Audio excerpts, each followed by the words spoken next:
सबसे पहले तो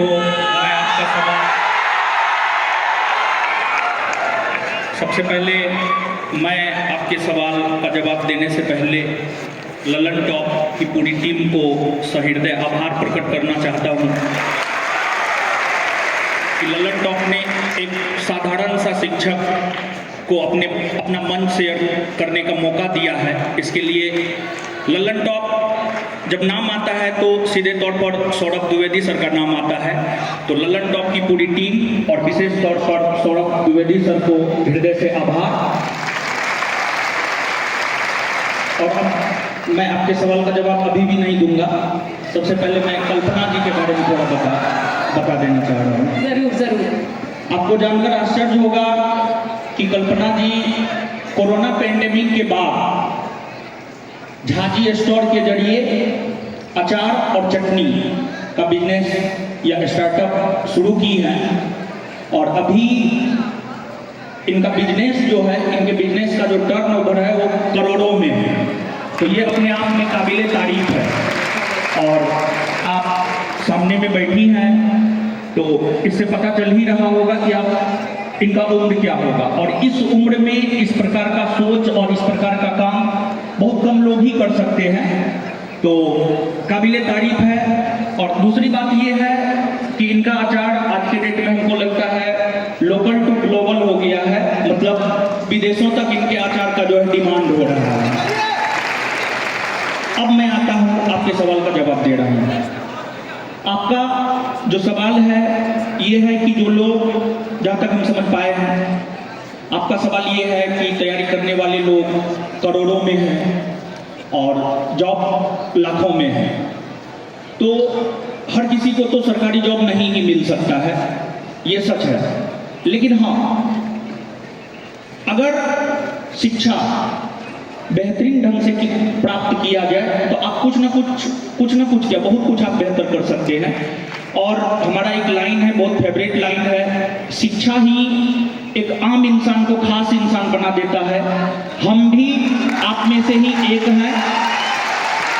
और आज जो आप हमको सुनने आए हैं या इस शो में शिरकत कर रहे हैं वो सिर्फ और सिर्फ शिक्षा की वजह से ही शिरकत कर रहे हैं। तो शिक्षा का मतलब ये नहीं होता है, हमको ऐसा लगता है, पहले हम भी ऐसा सोचते थे कि नहीं, शिक्षा का मतलब जो है सिर्फ जॉब ही करना होता है। लेकिन अब हमको ऐसा लगता है कि जैसे हमको भी तो जॉब नहीं हुआ, हम भी तो पढ़ रहे थे, हम भी तो पढ़ाई कर रहे थे, लेकिन हमको भी तो जॉब नहीं हुआ, हम भी तो एक प्रकार का नया स्टार्टअप ही शुरू किया, हम भी पढ़ाने का काम कर रहे हैं। तो शिक्षा का सिर्फ ये मतलब नहीं होता है कि जो है आप सिर्फ सरकारी जॉब प्राप्त कर ले।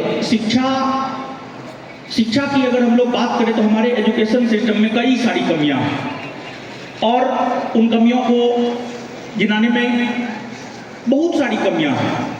लेकिन हमको ऐसा लगता है कि अगर आप शिक्षित होते हैं तो एक अनएजुकेटेड इंसान अगर कोई बिजनेस करता है और एक एजुकेटेड इंसान अगर कोई बिजनेस करता है तो दोनों में बहुत अंतर हो जाता है। अनएजुकेटेड इंसान अगर बिजनेस करता है तो वो सीमित रह जाता है, लेकिन एजुकेटेड इंसान अगर बिजनेस करता है तो हमको लगता है कि वो कल्पना जी के तरह अपने ब्रांड को, अपने ब्रांड वैल्यू को लोकल टू ग्लोबल तक पहुंचा सकती है। तो ठीक है, आप पढ़ रहे हैं, आप सरकारी नौकरी की तैयारी कर रहे हैं, हुआ तब पर भी ठीक है, नहीं हुआ तब पर भी ठीक है। और हम एक अपने एजुकेशन सिस्टम का जो है कमी हम आपको बतलाना चाह रहे हैं। अपने एजुकेशन सिस्टम का, यानी इंडिया के एजुकेशन सिस्टम का जो कमी है वो ये है कि स्टूडेंट को सारे आयाम को दिखाया ही नहीं जाता है। ऐसा नहीं है कि सिर्फ इंजीनियर बनना ही या डॉक्टर बनना ही या फिर गवर्नमेंट जॉब ही है, बहुत सारा कुछ है। जैसे लोग स्टैंड अप कॉमेडी भी कर सकते हैं, वेडिंग प्लानर भी बन सकते हैं और भी बहुत सारा कुछ कर सकते हैं। लेकिन जो हमारे एजुकेशन सिस्टम में कमी है, उन कमियों की वजह से जो है हमको तो लगता है इन चीज़ों को सिलेबस में दिखाना चाहिए कि हाँ ये भी है। जैसे इंजीनियरिंग करना और मेडिकल की तैयारी करना, जैसे गवर्नमेंट जॉब की तैयारी करना है, वैसे ये सब भी आयाम है, इस पे भी आप काम कर सकते हैं। तो हमको लगता है कि अगर आप शिक्षित होंगे तो आपको सरकारी नौकरी लगे या नहीं लगे, लेकिन आप अपने बिजनेस को लोकल टू ग्लोबल तक पहुंचा सकते हैं। तो शिक्षा काफ़ी ज़्यादा जरूरी होता है, भले नौकरी लगे या नहीं लगे और नौकरी सबको लगे ये कोई ज़रूरी नहीं है, जैसे हमको भी तो नहीं लगा, लेकिन हम भी तो थोड़ा ठीक ठाक ही है। आप लोग के प्यार से, आप लोग के सहयोग से बहुत बेहतर कर रहे हैं। तो हमारा तो ये रहता है कि हम जो भी हमारे संस्थान से जुड़े हैं सभी को उनके मंजिल तक पहुंचा देना है। मेरा सवाल इसी से ही जुड़ा होने वाला था बगला। आप एक ऐसी महिला हैं जो स्टार्टअप में आज बड़ा नाम हो चुकी है, आप एक ऐसे पुरुष हैं जो स्टार्टअप करके एजुकेशन के हब में काम कर रहे हैं। आप लोग यहाँ जो बैठे स्टूडेंट्स हैं या जो हमें बाद में देखेंगे, उन्हें ये जज दीजिए कि कौन सी ऐसी चीज़ है जो आपके स्टार्टअप को या आपके अंदर एक स्टार्टअप रेडी करने की काबिलियत रखती है, उसको किक करती है। और आप मुझे ये बताइए, स्टूडेंट्स कब ये समझे कि मैं तैयारी कर रहा हूँ एग्ज़ाम की, मैं इसके लिए पर्याप्त तैयार हूँ, या मैं ये एग्ज़ाम क्लियर करके वो पर्टिकुलर सरकारी अधिकारी बनने के काबिल हूँ, या फिर शायद वो मेरे लिए नहीं है, मुझे दूसरे ऑप्शंस एक्सप्लोर करने चाहिए। ये फर्क या वो फैक्टर्स कौन से हैं, अगर आप दोनों इस पर लाइट थ्रो कर पाएं। मैं बताना चाहूँगी कि सरकारी जॉब के लिए आप लोग तैयारी करते हैं, बहुत अच्छी बात है। बहुत सीट कम होती है और एग्ज़ाम रिजल्ट आने के बाद बहुत बच्चे डिप्रेशन में चले जाते हैं। बच्चों को डिप्रेस देके माँ बाप भी तकलीफ में आ जाते हैं। घबराइए मत, मेरा कहना है रोटी कपड़ा मकान और एक दुकान, हर बच्चे में एक हुनर ऐसा हो जिसको लेके वो आगे बढ़े। उस हुनर को ही आप डेवलप कीजिए, अपने में उसको एकदम अपनाइए और 100% दीजिए। और जब 3-4 बच्चे जुड़ जाएं और कोई अपना उद्योग लगाएं, अभी बिहार में इस चीज़ की बहुत ज़रूरत है। समाज को बदलने के लिए हर घर से एक व्यवसाय शुरू हो। जिन महिला के हाथ में जो भी हुनर है उसको आप अभ्यास के जरिए अपने आप को परफेक्ट बनाइए और नंबर 1 प्रोडक्ट दीजिए। लोग आपके प्रोडक्ट मतलब आपके सामान को लोग सराहेंगे और ये एक नया बदलाव होगा समाज के लिए। शिक्षा के माध्यम से तो जो हो रहा है वो तो हो ही रहा है, बहुत बदलाव है, लेकिन व्यवसाय जो बिहार में नहीं है, खासकर महिलाओं के लिए बहुत कठिनाइयाँ हैं। जो हमारा समाज है एक कंजर्वेटिव समाज है जिसमें महिलाओं के लिए व्यवसाय करना सोचना भी एक बहुत मुश्किल है। लेकिन अगर आपके परिवार वाले सहयोग करते हैं, जैसे कि मेरे फैमिली मुझे बहुत सपोर्ट किए कि नहीं कोई बात नहीं है, 50 साल में जब रिटायरमेंट के बारे में लोग सोचते हैं उस वक्त मैंने अपने इस हुनर को आगे बढ़ाने के लिए अपने फैमिली से सपोर्ट लिए और बहुत तरह के अपनी जो तैयारियां थी उसमें मैंने पूरा जी जान लगाया। तो इस तरह से एक व्यवसाय बना जो आज अचार जो है तो मेरा पूरे भारत में सप्लाई में जाता है। इस तरह से आप लोग भी निराश न हो, सरकारी जॉब नहीं मिला कोई बात नहीं, 4-5 जन मिलके अपना एक छोटा सा व्यवसाय शुरू करेंगे और जी जान से मेहनत करेंगे, क्योंकि मैंने देखा है कि बिहार के बच्चे काफ़ी मेहनती हैं। तो इस मेहनत से तो दुनिया बदल सकते हैं। मतलब आप कह रही है कल्पना जी कि हर किसी के अंदर एक हुनर है, अपने उस हुनर पर बेस्ट दीजिए। बिल्कुल, आप अपने हुनर को पहचानिए और उसको लेके आगे बढ़िए। जी रोशन सर, मैं आपसे जानना चाहती हूँ, जो बात आप कह रहे थे इससे पहले कि शिक्षा का मकसद सिर्फ और सिर्फ कोई सरकारी एग्जाम क्लियर करना नहीं है, लेकिन सरकारी एग्जाम क्लियर करने की तमन्ना लेकर ही हज़ारों स्टूडेंट्स कोचिंग सेंटर में एडमिशन लेते हैं। वो कभी रियलाइज करें, वो किन उन फैक्टर्स को ध्यान में रखें कि मैं सरकारी नौकरी के लिए बना हूँ या बनी हूँ, या मेरी मेहनत शायद मुझे उस मुकाम तक ले जाए, या मुझे दूसरे डायरेक्शन में मेहनत करनी चाहिए, वो कब डिसाइड करें? देखिए, जहाँ तक मैं आपके सवाल को समझा हूँ, आपका सवाल काफ़ी अच्छा है। आपका सवाल ये है कि कब स्टूडेंट को ये लगना चाहिए कि नहीं ये मेरे लिए नहीं है, मेरे लिए कुछ और है, हमको कुछ और करना चाहिए। जहाँ तक हम आपके सवाल को समझ पाए, यही है मेरे ख्याल से। देखिए, इसका तो सबसे बेहतरीन उदाहरण हम हैं आपके सामने। जो लोग जानते हैं ठीक है, जो लोग नहीं जानते हैं उनको मैं बताना चाहता हूँ कि मेरा background PCM physics chemistry math रहा है और मेरा बीटेक का जो सेशन था वो 2012 से 2016 था, लेकिन मैंने अपने बीटेक को क्लियर नहीं किया 2012 से 2013, मात्र 1 साल। क्यों क्लियर नहीं किया? जब मैं फर्स्ट ईयर में था तो हमारे जो सुपर सीनियर थे, मतलब जो 4th ईयर में थे, केरला के थे, CS ब्रांच था उनका, उनको अमेरिका का एक यूनिवर्सिटी जो है किसी एक खास टॉपिक पर लेक्चर देने के लिए बुलाया और वो लेक्चर देने के लिए गए स्पेशली वो खास टॉपिक पे, लेकिन उनका कैंपस सिलेक्शन नहीं हुआ। तो वहाँ से हमें लगा कि नहीं, इसमें बहुत ज़्यादा स्कोप नहीं है, तो हमें लगता है कि हमें कुछ और करना चाहिए। तो फिर हम 1 साल बाद जो है उसको छोड़ दिए और फिर हम इस लाइन में आए। तो मेरे कहने का मतलब ये है कि जैसे हम हैं, जैसे आप हैं या कल्पना जी हैं या सौरभ सर हैं या कोई भी है, खुद के बारे में मतलब अपने बारे में आपसे बेहतर कोई नहीं जान सकता है। आप अपने बारे में जितना बेहतर जानते हैं उतना कोई नहीं जान सकता है। और जैसे हमको 2013 में लग गया था कि नहीं, ये सेक्शन मेरे लिए नहीं है, मेरे लिए कुछ और है, हमको कुछ और करना है।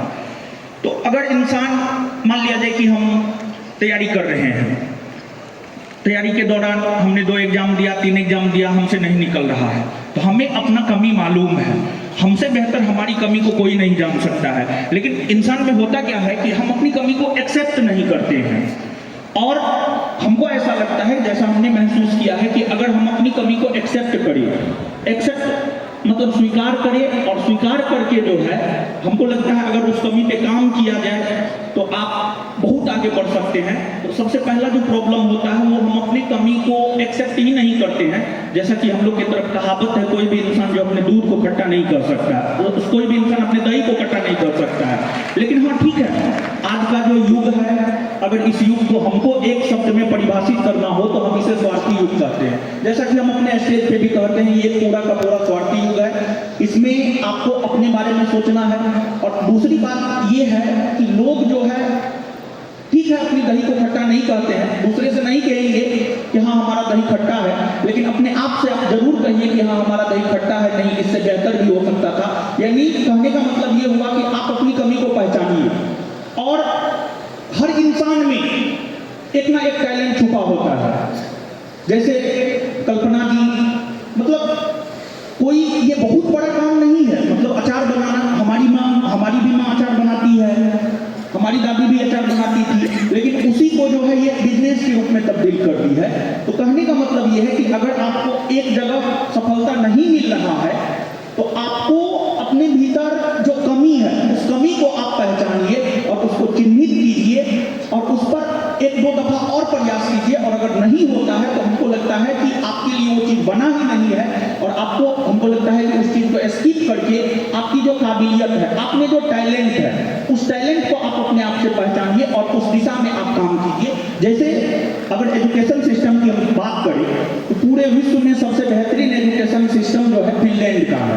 और फिनलैंड के एजुकेशन सिस्टम के बेहतर होने का जो सबसे बड़ा रीजन है वो ये है कि देखिए बिहार में क्या होता है, स्पेशली बिहार से हम हैं तो बिहार के बारे में हम आपको बता रहे हैं।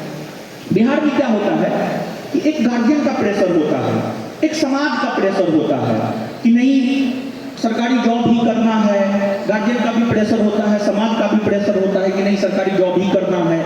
मतलब गार्जियन स्ट्रिक्ट पेरेंटिंग बिहार में हमको देखने को मिलता है। और उस स्ट्रिक्ट पेरेंटिंग के कारण जो है, जो एक इंसान स्वयं से डिसीजन मेकर बन सकता था वो डिसीजन लेने में जो है कतराता है। और अगर आप मान लिया जाए कि आप गार्जियन की बातों का अवहेलना करते हैं तो लोग आपको बदतमीज के तौर पर याद करता है। तो ये सब बहुत सारी कमियां हैं। और फिनलैंड का एजुकेशन सिस्टम इसलिए बेहतर है कि वहाँ पर हमने जहाँ तक पढ़ा है, जहाँ तक हमने जाना है, वहाँ पर स्टूडेंट के पास एक इंडिपेंडेंट व्यक्ति होता है, जिस इंडिपेंडेंट व्यक्ति के साथ जो है स्टूडेंट अपना सब कुछ शेयर करता है। और वो जो होता है वो किसी से उस स्टूडेंट का बात शेयर नहीं करता है। और वो जो इंडिपेंडेंट व्यक्ति होता है वो उस स्टूडेंट के काबिलियत को समझता है, उस स्टूडेंट के पास जो क्षमता है, टैलेंट है, उसको समझता है और फिर उसको उसी दिशा में मूव करता है। तो फिर वो अपने जीवन में काफ़ी बेहतर कर पाता है। ऐसा नहीं है कि भारतवर्ष में सिर्फ और सिर्फ मेडिकल इंजीनियरिंग या गवर्नमेंट जॉब ही एक प्रोफेशन है। बहुत सारा प्रोफेशन है जिसमें आप बहुत कुछ कर सकते हैं, लेकिन हमें सही डायरेक्शन देने वाला, मतलब एक लाइन में अगर कहें तो हमें जागरूक करने वाला कोई नहीं है। एजुकेशन सिस्टम पर जो है कोई काम करने वाला नहीं है। यहाँ के नेता की अगर आप बात करेंगे तो यहाँ का नेता देखिए, जैसे एक डॉक्टर होता है, सही डॉक्टर वो होता है जो मरीज के मरीज के समस्या को देखते हुए उसका इलाज करे। सही डॉक्टर वो नहीं होता है कि मरीज से पूछेगा कि नहीं ये दवा ठीक है, ये हम आपको दे देते हैं, वो सही डॉक्टर नहीं होता है। भारतवर्ष में क्या है कि जो नेता होते हैं ना, नेता आम जनता के पीछे काम करता है, जबकि नेता को होना चाहिए कि आगे बढ़ करके आम जनता के लिए काम करे, शिक्षा पे बात करे, शिक्षा के प्रति लोगों में जागरूकता फैलाए। और जो है आपको इंजीनियरिंग मेडिकल हमारे सिलेबस में एक मेरा पर्सनली है, आपके मन से जो है हम ये बात करना चाहते हैं कि हमारे सिलेबस में जो है सिर्फ इंजीनियरिंग मेडिकल को लेकर के बात किया जाता है। हमारे सिलेबस में जो हमको लगता है वेडिंग प्लानर को लेकर भी बात किया जाना चाहिए, ग्राफिक डिजाइनर को लेकर भी बात किया जाना चाहिए, स्टैंड अप कॉमेडी को लेकर भी बात किया जाना चाहिए, स्पोर्ट्स को लेकर भी बात किया जाना चाहिए। अब देखिए आज के डेट में हम जो है यानी भारत जो है खेल में बहुत ज़्यादा पीछे है। क्यों खेल में बहुत ज़्यादा पीछे है? अगर आप अपने गार्जियन को कहिएगा कि हमको खेल में जाना है तो आपका गार्जियन आपको सपोर्ट नहीं करेगा। मतलब यहाँ पे पेरेंटिंग का भी एक दोष है। तो हमारे पेरेंट का जो दौर था वो दौर अलग था और ये दौर अलग है, तो यहाँ पे आपको कुछ ना कुछ नया निश्चित तौर पे करना होगा। आपने दौर की बात की, रोशन सर के यहाँ ही लल्लन टॉप जब अपनी चुनाव यात्रा कवर करने निकला था तो इनके यहाँ की कोचिंग पहुँचा था, इनके कुछ स्टूडेंट से बात करी, उसमें से एक लड़की ने ऐसी बात कही कि जब लल्लन टॉप न्यूयॉर्क पहुँचा तो हमने वहाँ तक उसकी बात पहुँचाई। अगर आप में से किसी ने वो वीडियो देखा होगा तो आपको याद होगा कि एक रोती हुई लड़की थी जिसने कहा था कि मैं जब अपने गाँव से निकलकर पढ़ने के लिए आई तो मेरे माँ बाप ने तो मुझे सपोर्ट किया, लेकिन मेरे समाज के लोग, मेरे गाँव के लोग, उन लोगों ने अफवाह फैला दी कि लड़की तो भाग गई है। इस हॉल में भी उस तरफ बैठी जो लड़कियां हैं, सबसे कम शोर की आवाज़ वहाँ से आ रही है, सबसे ज़्यादा सभ्य वहाँ की हमें जनता लग रही है जो हम पेट से देख पा रहे हैं। मैं आपसे गर्ल एजुकेशन का सवाल करना चाहती हूँ। सर, आपके पास तो बहुत एक्सपीरियंस आए होंगे, आप अपने कुछ एक्सपीरियंस और किससे बताइए कि आज लड़कियों की राह बाकी जो समाज के तबके उनसे कितनी अलग है, कितनी मुश्किल है। और कल्पना जी, मैं आपसे ये समझना चाहूँगी कि आपके साथ तो कई महिलाएं जुड़ी हैं, हम वहाँ तक पहुँचे भी थे, हमने तो अपनी आंखों से देखा है। जब एक महिला सफल होती है तो सिर्फ एक महिला सफल नहीं होती, वो अपने पूरे समाज को सफल बनाती है। कैसे आपसे बाकी महिलाएं जुड़ी, आप इस पर जवाब दीजिएगा। पहले रोशन सर आप। देखिए, सवाल जो है मतलब महिला शिक्षा से रिलेटेड है और काफ़ी अच्छा सवाल है ये। देखिए, बिहार का जो समाज है मतलब लोग बहुत अलग तरीका से सोचता है। जैसे हमारी क्लास में अनेकों कहानियाँ हैं, उतना समय नहीं है कि हम हर कहानी को कह सके यहाँ पे, लेकिन जैसा कि पिछली बार लल्लन टॉप सौरभ द्विवेदी सर स्वयं हमारी क्लास में आए हुए थे, तो एक लड़की थी जो जब पढ़ने आई पटना तो उनके लिए जो है उनके समाज के लोग जो है यह अफवाह फैला दिया कि पल्लमा की बेटी तो भाग गई। तो हमारा इस पे अपना मानना है, जहाँ तक हमने समाज को समझा है वहाँ तक मेरा अपना मानना है, समाज की बातों को पॉजिटिव वे में लेना चाहिए, समाज की बातों को निगेटिव वे में ना लेकर के बल्कि पॉजिटिव वे में लेना चाहिए। और हर चीज पर रिएक्ट करना भी सही नहीं होता है। मेरा ऐसा मानना है कि आप वो करें जो आपको पसंद है, कोई भी आपको बेहतर नहीं कर सकता है। और हमारे समाज में माँ सीता को नहीं छोड़ा गया है, तो जब हमारे समाज में माँ सीता को नहीं छोड़ा गया है तो आज की लड़कियां क्या है, या हम क्या है, या आप क्या है, या और कोई लोग क्या है। तो आज की लड़कियों से हम यही कहेंगे कि आप पर जो ताना मारा जाता है आप एक कान से सुनिए और दूसरे कान से निकाल दीजिए, या फिर आप पे जो ताना मारा जाता है आप दोनों कान बंद करके आपको जो पसंद है आप वो कीजिए, आप निश्चित तौर पर बहुत आगे जाइएगा। और जहाँ तक बिहार में शिक्षा का सवाल है, बिहार में मतलब गर्ल्स एजुकेशन का सवाल है, तो बिहार काफ़ी पिछड़ा हुआ है। और हमको लगता है पूरे भारतवर्ष में जो है महिला शिक्षा में बिहार सबसे पीछे है, शिक्षा में भी बिहार सबसे पीछे है और महिला शिक्षा में भी बिहार सबसे पीछे है। हम आपको बता दें कि लास्ट टाइम जनगणना रिपोर्ट जो 2011 में आया है, उसके अनुसार ओवरऑल भारत की अगर हम लोग बात करें तो लगभग 65% यानी महिला एजुकेशन, महिला साक्षरता दर 65% के आसपास है। और बिहार में जो महिला साक्षरता है वो मात्र 51% है। मतलब ओवरऑल से भी बिहार कम है। तो बिहार में शिक्षा पर काम किया जाना बहुत ज़्यादा जरूरी है और वर्तमान की सरकार के द्वारा बिहार में शिक्षा के ऊपर काम किया भी जा रहा है। जैसे एक दो एग्जाम्पल हम आपको देना चाह रहे हैं कि जैसे आप सब लोग जानते होंगे, जो लोग बिहार के हैं, बिहार में वर्तमान सरकार के द्वारा ही पोशाक योजना, साइकिल योजना चलाया गया, जिस वजह से लड़कियां जो है घर से बाहर निकली और शिक्षा के प्रति जो है एक जागरूकता, और फिर जो है आपको बिहार में जो है आपको सरकारी नौकरी में 35% तक आरक्षण, और फिर जो है पंचायती राज व्यवस्था में बिहार में 50% तक आरक्षण। मतलब वर्तमान की जो सरकार है, वर्तमान की सरकार के द्वारा शिक्षा के ऊपर बहुत बेहतरीन काम किया जा रहा है, लेकिन फिर भी इसमें भी बहुत सारी कमियां हैं। और बहुत बचा है। अगर मान लिया जाए, अगर पूरा काम हो जाता तो बिहार में महिला साक्षरता दर सिर्फ 51.50% नहीं होता, मतलब सिर्फ लगभग 51% नहीं होता। तो आगे इसमें बहुत सारा काम किया जाना है और इसमें सरकार के साथ साथ जो है, देखिए सरकार हर काम नहीं कर सकता है। सरकार के साथ साथ समाज को भी जुड़ना बहुत जरूरी है, समाज को भी जागरूक होना बहुत जरूरी है। सरकार के साथ साथ हम सभी को भी, हमको भी, आपको भी, पूरे ललन टॉप टीम को, मतलब सभी जागरूक लोगों को काम करना इसके ऊपर बहुत ज्यादा जरूरी है। सबका इशारा हो गया। इसलिए आखिरी सवाल मैं आपसे ले रही हूँ कल्पना जी, आपके साथ बहुत महिलाएं जुड़ी, आपने कैसे महिलाओं की जिंदगी बदली और आपने क्या देखा जब महिलाओं को वो पंख मिले, वो उड़ान भरने का मौका मिले, तो आपने क्या बदलाव देखा और क्या बदलाव आ सकता है? बहुत बदलाव आया उन महिलाओं में जो गांव से आती हैं मेरे फैक्ट्री में काम करने के लिए। बिल्कुल ही अनपढ़ है, पढ़ी लिखी नहीं है, बहुत गरीब तबके से आती हैं। जब वो आई थी उस वक्त और आज के दिन में जब मैं उन्हें देखती हूँ तो भारी चेंज है उन्हें। उस समय उन्हें खाने, कोविड का सेकेंड वेव चल रहा था, घर में आर्थिक तंगी थी, हस्बैंड लौट के आ गए हुए थे, सारे लोग परेशान थे। उस वक्त मैंने ये झाजी स्टोर की शुरुआत की। उस वक्त और आज में बहुत फ़र्क है। सभी महिलाओं के बच्चे स्कूल जा रहे हैं, अच्छे से खाना पीना हो रहा है, वो बहुत अच्छे से बन ठन के आती हैं, गाना गाते हुए फिर ऑटो में शाम को जाती हैं। तो मुझे लगता है मेरा ये काम करना बहुत सार्थक हुआ और ऐसे ऐसे काम की बहुत ज़रूरत है। जो गांव में महिलाएं घर बैठी हैं उनको रोजगार मिले, जिससे समाज में एक नया चेतना की शुरुआत हो और सब अच्छे से रहे।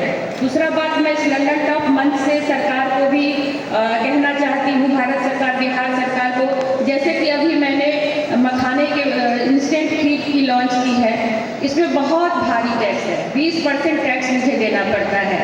और ये जो सुपर फूड है, मखाना जो है, पूरे दुनिया में इस चीज़ को पहचान मिला है सुपर फूड के तौर पे। तो ये हमारे बिहार, मिथिला और बहुत जगह इसकी खेती की जा सकती है, संभावनाएं बहुत हैं। तो इस रोजगार में महिलाएं हैं जो बहुत सारा काम में मदद करती हैं।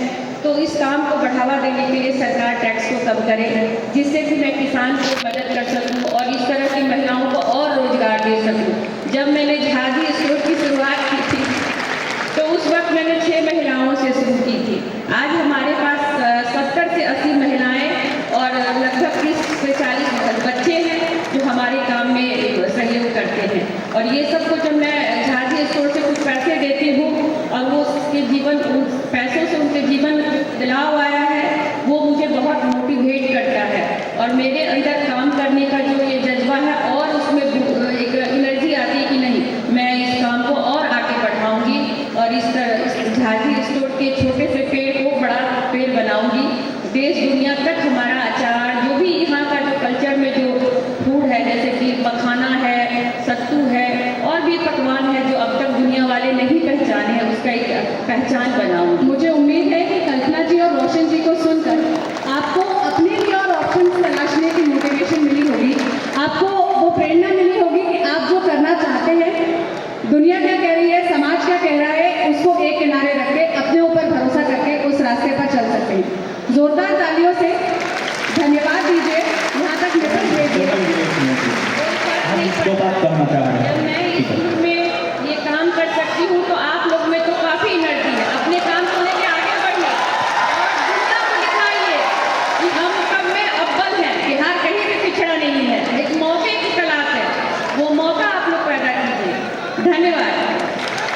जाएंगे क्योंकि हमारा टाइम समाप्त हो चुका है, लेकिन फिर भी हाँ मिलेंगे क्लास में, लेकिन हाँ 2 मिनट हम आपका लेंगे, माफ़ी चाहते हैं इसके लिए।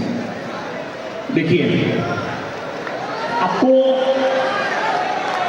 आज बेरोजगारी को लेकर कहा जाता है, बेरोजगारी जो है अपने चरम स्तर पे है, लेकिन इस बेरोजगारी के दौर में भी ललन टॉप, जिसके संस्थापक सौरभ द्विवेदी जी हैं और झाजी स्टोर जो कल्पना जी चलाती हैं, बेरोजगारी की इस दौर में भी कल्पना जी से सैकड़ों लोग जो है जुड़े हुए हैं और कल्पना जी जो है सैकड़ों लोगों को रोजगार दिए हैं। ललन टॉप से हजारों लोग जुड़े हैं, ललन टॉप ने हजारों लोगों को रोजगार दिया है। इसके लिए कल्पना जी और ललन टॉप के संस्थापक सौरभ द्विवेदी जी का बहुत बहुत धन्यवाद, बेरोजगारी के इस दौर में जो है लोगों को रोजगार दिए हैं। और लास्टली एक बात हम आपको कहकर अपनी पूरी बात को समाप्त करेंगे। वो बात ये है कि देखिए, आज हम लोग जो है मतलब लंबा वीडियो भी नहीं देख पाते, हम लोग को चाहिए रील, मतलब 1 सेकंड में सब मजा चाहिए, और 1 सेकंड में सब कुछ नहीं हो सकता है। स्पेशली शिक्षा के क्षेत्र की हम लोग बात करें तो कम समय में आप कुछ भी नहीं कर सकते हैं, सफलता का कोई शॉर्टकट नहीं होता है। और लास्टली हम आपको ये बोलना चाहेंगे कि आप जो भी हैं, आप जैसे भी हैं, आप अपने आप में यूनिक हैं, आप में कोई ना कोई टैलेंट निश्चित तौर पर छुपा हुआ है। आप अपने उस टैलेंट को समझिए और अपने आप पे प्राउड फील कीजिए। जैसा कि स्वामी विवेकानंद जब हमारा देश गुलाम था, तो वो अपने आप के भारतीय होने पर गर्व करते थे कि नहीं, हम भारतीय हैं और हम उस देश के नागरिक हैं जहां विश्व के सभी सताए गए लोगों को शरण दिया जाता है। तो आप जिस भी रूप में हैं, आप अपने ऊपर जो है गर्व कीजिए। और लास्टली एक लाइन और, हमें अपनी पौराणिक और प्राचीनतम शिक्षा पद्धति को नहीं भूलना चाहिए। देखिए, हमारी शिक्षा पद्धति, जब हम अपने एजुकेशन सिस्टम, इंडिया के एजुकेशन सिस्टम में कमी ढूंढना शुरू किए, तो हमारे एजुकेशन सिस्टम को बर्बाद अंग्रेजों ने किया है। और हमारे एजुकेशन सिस्टम को बर्बाद करने में लॉर्ड मैकाले का बहुत बड़ा योगदान है। लॉर्ड मैकाले ने ही हमारे एजुकेशन सिस्टम को जो है रट्टू, रोबोट वाला शिक्षा पद्धति बना दिया है। हमारी जो पौराणिक शिक्षा पद्धति थी, मतलब गुरुकुल की जो शिक्षा पद्धति थी, गुरुकुल के शिक्षा पद्धति में आप देखेंगे कि छात्र और टीचर के बीच एक कन्वर्सेशन होता था, और फिर छात्र जो है सवाल पूछता था, और जो छात्र सवाल पूछता था उसे अवार्ड दिया जाता था। तो मतलब हमारी जो प्राचीनतम गुरुकुल की शिक्षा पद्धति थी वो बहुत शानदार थी। मतलब हमारी जो प्राचीनतम पद्धति है वो बहुत शानदार थी। और हमको लगता है कि हमें अंग्रेजी शिक्षा पद्धति को छोड़कर फिर से हमें कुछ और ही कदम बढ़ाना चाहिए। क्योंकि देखिए, जब सवाल होता है ना, तभी उसका जवाब मिलता है, तभी कुछ होता है।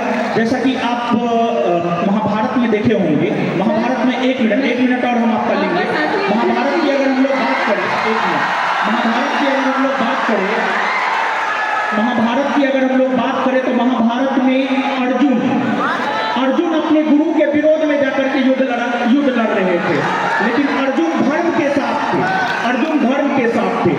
और महाभारत के युद्ध में, कुरुक्षेत्र में आप देखे होंगे कि अर्जुन भगवान कृष्ण से सवाल कर रहे हैं। तो सवाल करना जो है बहुत ज्यादा जरूरी है। और गुरुकुल शिक्षा पद्धति में स्टूडेंट शिक्षक से सवाल किया करता था, तो हमें उस और जानना चाहिए। मतलब हमें अपने शिक्षा पद्धति को बेहतर बनाने के लिए हमें पीछे मुड़ना चाहिए। बस इन्हीं बातों के साथ समय समाप्त हो गया है। इन्हीं बातों के साथ मैं अपनी बात समाप्त करता हूं। लेकिन जय हिंद, जय भारत, भारत माता की जय, भारत माता की जय, वंदे। तो हमें भारतीय होने पे गर्व है, हाँ या ना? और हमें अपने शिक्षा पद्धति पर हमें अपने पौराणिक शिक्षा पद्धति, गुरुकुल शिक्षा पद्धति को हमको लगता है फिर से वापस लाना चाहिए।